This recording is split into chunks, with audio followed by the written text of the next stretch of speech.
The best way to describe these two goalkeepers is Christian Pulisic and Hudson-Odoi before the injury. You take them both, their strengths, their weaknesses are polar opposites. You put them together, you get a player. You've got potential cross collection, you've got a good penalty saver, you've got short range passing, you've got long range passing. But can we get both in one? Ain't easy.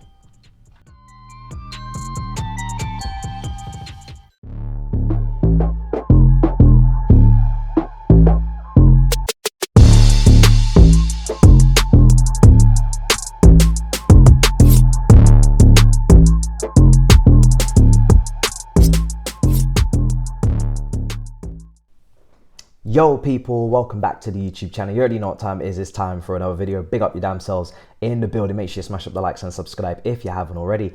Let's get into this. Now, of course, Sanchez versus Kepa is the topic of the video. The comparison must begin and end here. Now, we have to talk about the breaking news of yesterday, which was Kepa having competition. Sanchez signing for £20 million plus 5 million add-ons, a long-term contract expected to be handed. Personal terms were agreed. And listen, in terms of the fee, I feel like the fee for me is lukewarm. It's a meh. I feel like we've slightly overpaid considering the circumstances of Brighton actually not having him as their starting keeper anymore. Obviously, still has taken his place under Zerbi, the favoured. Now, for me personally, listen, if you were buying Sanchez based on his 21-22 season under Potter, or even his season where he maybe dislodged Matt Ryan, although that would have been a little bit maybe premature, maybe the fee is a little bit more fair. But I think to pay 25 million or 20 million for a goalkeeper that they're actively trying to get rid of when we're negotiating and trying to take the kingpin in Caicedo away from them, it comes across as a little bit like we're the Strasbourg, we're the battering ram, we're the whipping boy. Now, if we get Caicedo and it's a sweetener and it's an appetizer, then I'm fine, because we just have to get Caicedo in. It's a big target of ours. We've been chasing him for months. It's a player I desperately want. If that's what it takes to, soften the blow, there's a potential 20% sell-on clause to another club from the Caicedo deal. If Brighton were to receive the money, then part of the money has to go to that previous club, because of course they got him on a lot cheaper fee. We had a similar situation that's just transpired yesterday with Livramento. We've had a massive sell-on clause in that deal going to Newcastle for 40 million, and we're getting a lot of the money there. So when you sell these or sign these players on a cheap fee that they're young, a lot of time a sell-on clause is in there to sweeten the deal for both parties. Say, listen, we're going to give him cheap. He's worth more. He's got high potential, but make sure you stick a sell-on clause in there. And that's what Caicedo have in the cases of Brighton. So hopefully this is maybe us paying that sell-on clause. We're saying, listen, we're going to agree a deal with you and we're going to buy another player from you that you don't want. And this fee of 20 million can be kind of considered as the sell-on clause from the Caicedo deal that you'd have to give away in terms of to the other club. That's the 20 million there. That's mostly going there. Now you're getting pure profit on Caicedo. Happy days. We're getting two players out of it. That's the plan. That's the hope. Now, in terms of Robert Sanchez, there's no real point me bringing up a graph of this season, because let's be honest, this season has been poor for him. He's not played, right? He's been on the bench for Still. I've seen Still. He's looked really good from a passing perspective. The composure is incredible. The guy's short, long-range passing has been brilliant. And you've seen it in the performances against Arsenal at the Emirates, against Manchester United in the Cup. De Zerbi's taken a liking to him, and you can see why. Didn't see this coming when I was playing with him on Football Manager 2013, but here we are. Jason Still, first choice at Brighton, pinging the ball left, right and centre. Crazy. Now, for Sanchez, that's left him in the mud, on the bench, unfavoured. Now, for us, we're not buying him based on last season. Of course, we're buying him based on, for me, his best season, which was 21-22, under Graham Potter, highest place finish in 9th place, and they conceded a mere 44 goals in 37 games. And obviously the season before, Brighton finished 16th, and it's the season that Sanchez broke through, replacing Matt Ryan, but he only played 27 games. They did only concede 46 goals in that season, so it wasn't a crazy difference. It was a difference of around 2 goals actually, but he played a lot less games because obviously Matt Ryan started the season. So I'm using the second full season, 21-22, as his best season. It was Brighton's better season from 16th to 9th, and yeah, he played more. So for me, after the loan at Rochdale that he had, that was really strong progression in the 2 years that he had there under Graham Potter, and obviously Ben Roberts, who is now our goalkeeping coach. We're hoping he can kind of, recuperate, revive, whatever Fortnite reference you want to use. We're try and inspire, bring back to life that form, bring it back. Now, is that even going to be good enough? We're going to talk about it. But Kepa's best season in the comparison is 18-19. Under Sarri, his first season, Chelsea only conceded 39 goals in 36 games that he played. Chelsea also conceded fewer goals in the 2021 season, also 21-22 season. However, he only played 7 and 4 games respectively. Mendy came in at that point and was first choice after his disaster of a season in Lampard's first year, 2020. That's the summer where Mendy came in and Kepa was put to the bench. Now, he's recovered somewhat last season, being the first choice once again. But for me, still 18-19, you'd have to say is his strongest, best season. The save against Frankfurt from the penalty spot, the Europa League win, etc. And a more put together defence organised from that Sarri ball. Now, listen, you can apply some Lampard tax maybe to his worst ever season. Obviously, we conceded 54 goals in that season of Cobham youth introduction, still finishing the top 4, but defensively a little bit wide open. And to be honest, when Lampard came in this season, when we had played 29 games, we had conceded 30 goals, so just over a goal a game. And with 9 games to spare, we conceded a further 17 goals, which is just under 2 goals a game. So massive difference from when Lampard came in after Potter, Tuchel and Bruno, amalgamation of the three. When Lampard comes in back end, we concede a truckload in a very short space of time. Kepa's in goal again. Maybe you could say, the defensive structure that Lampard's putting together, and Kepa is maybe the fall guy in that. I think Kepa's got enough flaws to kind of say, listen, I can talk about you too, but Lampard is definitely not helping in terms of his level as a manager. So that was shown twice now in Chelsea colours between the pair of them together. So it wasn't a good combination, that's for sure. And also obviously quality of defence and, opposition level, Man City away, these things obviously take into account. That provides context, but it's 2 times where Lampard and Kepa together creates one big mess in terms of goals against. So now we talk about Kepa and Sanchez, and we go into the statistics of their best seasons each, and we look to see who was better in their best ever Premier League season. And I go into the site and I scroll and I'm looking and I'm trying to find the statistics to compare and to start jotting it down and making notes, and oh my fucking god, Sanchez is blank everywhere. Where are the stats? Where are the statistics? Where is the information I'm trying to bring to you, man? Well, listen, that changes my plan. Sorry to rhyme, but this shit is crazy to me. I'm going to have to come up with a backup plan. So we move.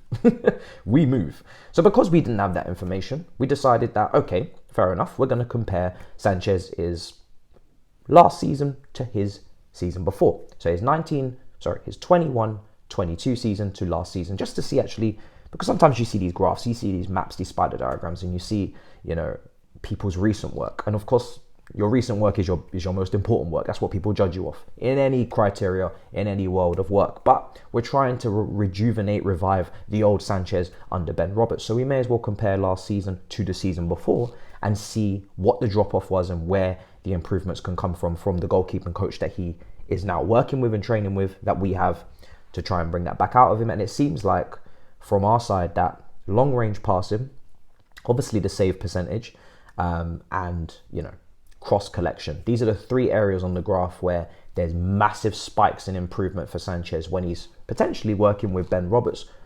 Hopefully it's not Graham Potter that was inspiring this, because otherwise we're screwed. We ain't got him anymore.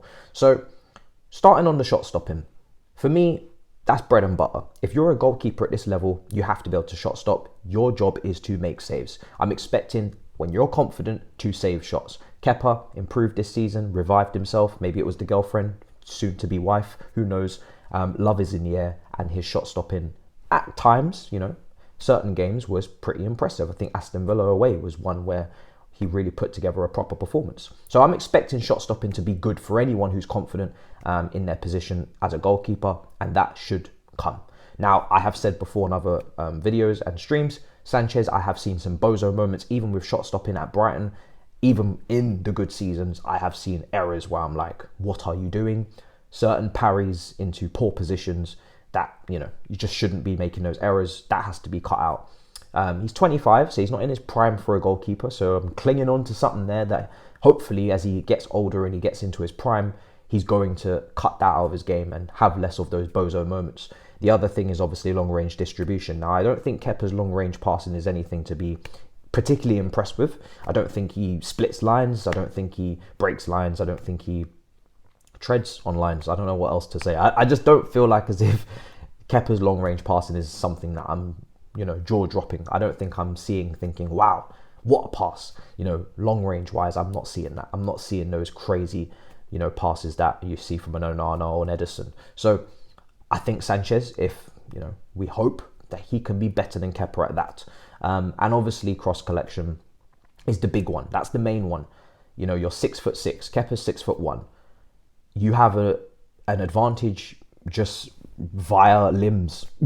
I'm not talking about celebrations. I'm talking about your actual limbs, brother. You just have longer limbs. You just have better, capabilities, facilities to catch and collect. Now, his cross collection on this graph is better. Then it obviously in his low confidence. I think one of the weaknesses that were clear in a lot of scouting reports is that he's not necessarily the cleanest collector. It's not a Petr Cech. It's not a Courtois. It's we're going to come out, we're aggressive, we want to deal with the situation, but we're going to parry, we're going to flap, we're going to be foolish. That has to be ironed out. That has to stop. Now, it's still an improvement on Kepa because Kepa doesn't really come out. He doesn't really want to come out because he knows that he's not that guy. And I don't feel like he has the physical capabilities to really mix it with the centre backs that come up, etc. But Sanchez, you still have to be clean in your collection, and that's something to look at. That has to improve. And yeah, listen, hopefully with the goalkeeping coach, they sort that, because I have even remembered in instances away at Old Trafford, they're 2-0 up Brighton, really good performance. Ball comes into the box from a corner, he starts flapping around. They've conceded. So it happens. It definitely happens. Now, yeah, for me, that's something that we have to hope that he, puts it together in a package, delivers, because that's something, again, where the team and the recruitment team, they seem to be trying to add a lot of height to the team. You look at Leslie, add in height. You look at, our new defender, Dassari, add in height. Goalkeeper in Sanchez, add in height. There's a lot of hype. Badia Shil from the January window, Levi Colwell. There's a lot of hype being added into the team. Hopefully for aerial dominance, we're seeing good set pieces taken in the last friendly, a goal from a cross, obviously from Enzo's assist in there.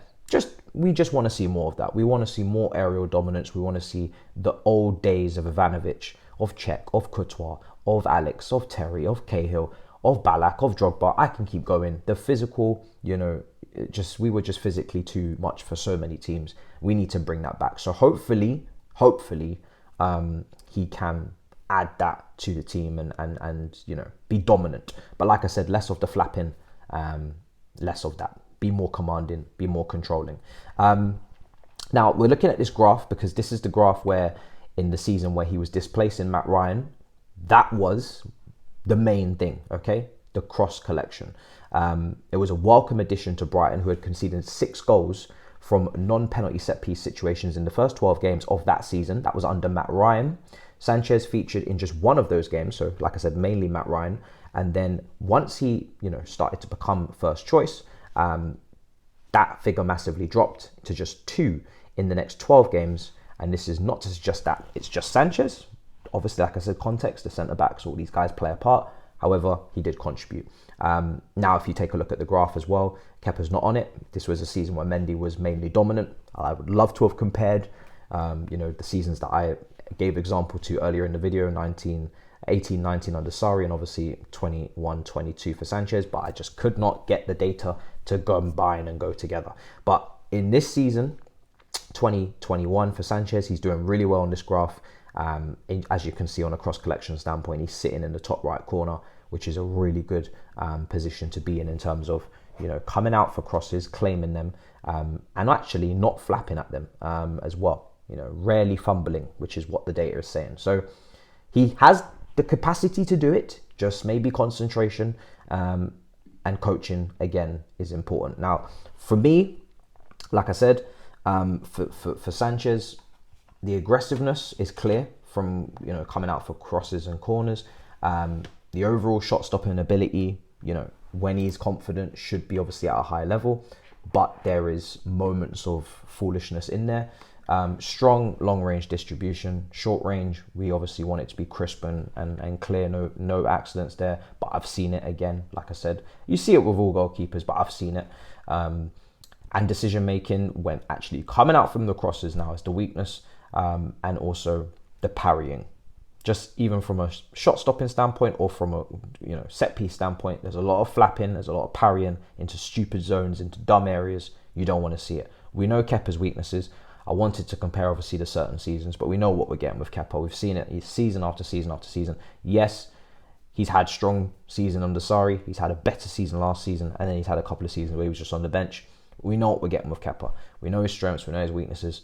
And whether Sanchez can dislodge him will be important to see. Like I said, I don't really want to give Sanchez a really long contract, because it seems maybe potentially that, his form could be dependent on a goalkeeper coach, which, is understandable. They've got certain training regimes that they want to, they want to work on, and it can suit and not suit some other goalkeepers. I remember Courtois was complaining when he was at Chelsea about goalkeeping coaches not being suited to him, etc., and needing to change. So I just feel like 4 year is a good amount of time to give to him. I don't feel like we need to overdo this with a 6-7. He's a goalkeeper. He's not Enzo Fernandez or something. Just be modest, be mild with it. See how he does, and I'm sure if he does very, very well, he'll have no problem signing on an extension. I'm sure about that. So let's see how he does. The fee, like I said, is dependent on how we do with the Caicedo deal, but there is room potentially for some optimism here that he will at least improve us in certain key categories that we are weak in. And for me, the ceiling is good to very good. Don't think he'll be elite, because I do think these bozo errors are just there, and they can't be tamed or can't be stopped. But listen, I think for me, we still got to look at an elite keeper in the future until proven otherwise. But at least, hopefully, it's competition for Kepa, and hopefully he's just better than Kepa. So then we've at least made an improvement in the first 11. You let me know what you think in the comments down below.